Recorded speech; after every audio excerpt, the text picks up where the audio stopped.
Hi friends, మొదటిసారికి my hub channel వీడియోస్ని వారు సబ్స్క్రైబ్ చేసుకోండి. 2026లో వచ్చేటటువంటి నోటిఫికేషన్స్ వివరాలు పూర్తి తెలుసుకుందాం. అటు తెలంగాణ పబ్లిక్ సర్వీస్ కమిషన్, అటు ఏపీపీఎస్సీ పబ్లిక్ సర్వీస్ కమిషన్లో వచ్చేటటువంటి నోటిఫికేషన్ వివరాలు తెలుసుకునే ముందు 2026 జనవరి నుంచి ఫ్రీ మెంటర్షిప్ ప్రోగ్రామ్ క్లాసెస్ మళ్ళీ స్టార్ట్ చేస్తున్నామండి. అయితే విషయం ఏంటిదంటే కొన్ని రోజుల తర్వాత మరి దీనికి సంబంధించినటువంటి గ్యాప్ అయితే రావడం జరిగింది. మళ్ళీ దీనికి సంబంధించిన నోటిఫికేషన్ వస్తున్నందువల్ల రీస్టార్ట్ చేయడం జరిగింది. దీంట్లో polity classes, history, geography, economy, reasoning సంబంధించినటువంటి క్లాసెస్ కూడా చెప్తున్నాము. అదేవిధంగా అర్థమెటిక్ సంబంధించినటువంటి మ్యాథ్స్ క్లాసెస్ కూడా చెప్తున్నాము. సో కరెంట్ అఫైర్స్ అనేది డైలీ మన టెలిగ్రామ్ గ్రూప్లో మేము డైలీ అప్డేట్ చేస్తూనే ఉన్నాము. ఏ రోజుకి ఆ రోజు పోస్ట్ చేస్తూనే ఉన్నాము. అయితే విషయం ఏంటిదంటే మీరు కనుక మన సంబంధించినటువంటి క్లాసెస్ను పొందాలి అనుకుంటే మన ఛానల్ను సబ్స్క్రైబ్ చేయండి, జాయిన్ అవ్వండి. అదేవిధంగా ఈ టెలిగ్రామ్ గ్రూప్లో జాయిన్ అయ్యే ప్రయత్నం చేయండి సార్.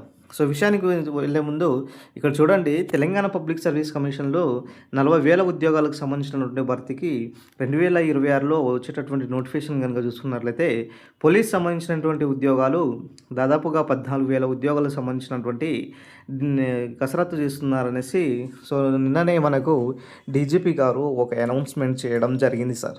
అదేవిధంగా గ్రూప్ 1 సంబంధించినటువంటి దాదాపుగా 270 నుంచి 300 పోస్టుల భర్తీకి గాను ఈ యొక్క ప్రక్రియ అనేది కూడా జరుగుతుందనేసి కూడా ఇక్కడ అనౌన్స్మెంట్ చేయడం జరిగింది.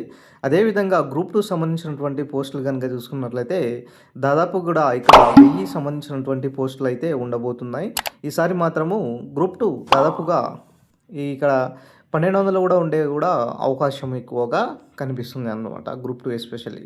ఇక గ్రూప్ 3 అండ్ గ్రూప్ 4లో దాదాపుగా 10,000 వరకు పోస్టులు ఉండడం జరుగుతుంది.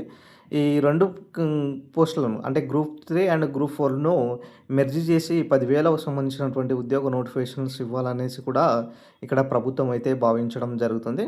ఇక నెక్స్ట్ కనుక చూసుకున్నట్లయితే డిఎస్సి సంబంధించినటువంటి ఉద్యోగాలు కనుక చూసుకున్నట్లయితే 5 నుంచి 7,000 వరకు డిఎస్సి సంబంధించినటువంటి ఉద్యోగాలకు సంబంధించినటువంటి భర్తీ ప్రక్రియ అయితే జరుగుతుంది.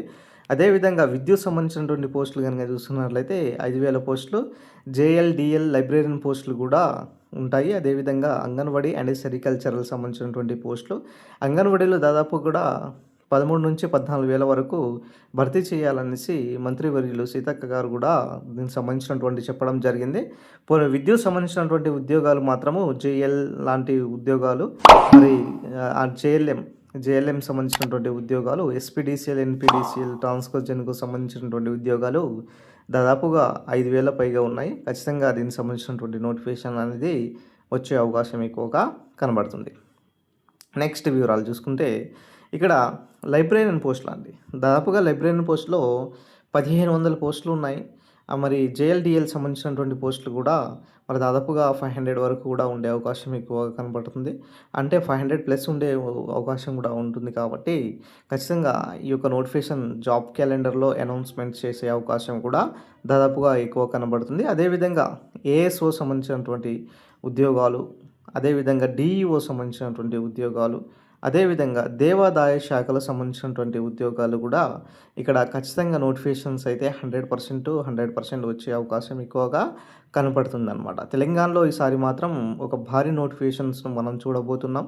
గతంలో లేని విధంగా ఈసారి మాత్రము దాదాపుగా 40 నుంచి 50,000 ఉద్యోగాల వరకు ప్రభుత్వం ఇక్కడ అనౌన్స్మెంట్ చేసే అవకాశం కూడా ఎక్కువగా కనిపిస్తుంది. సో 2 తెలుగు రాష్ట్రాల్లో ఈ యొక్క ఉద్యోగాలకు సంబంధించినటువంటి నోటిఫికేషన్స్ అయితే రానున్నాయండి. సో మీ ప్రిపరేషన్ను కంటిన్యూ చేసుకోవడం చాలా ఉత్తమం.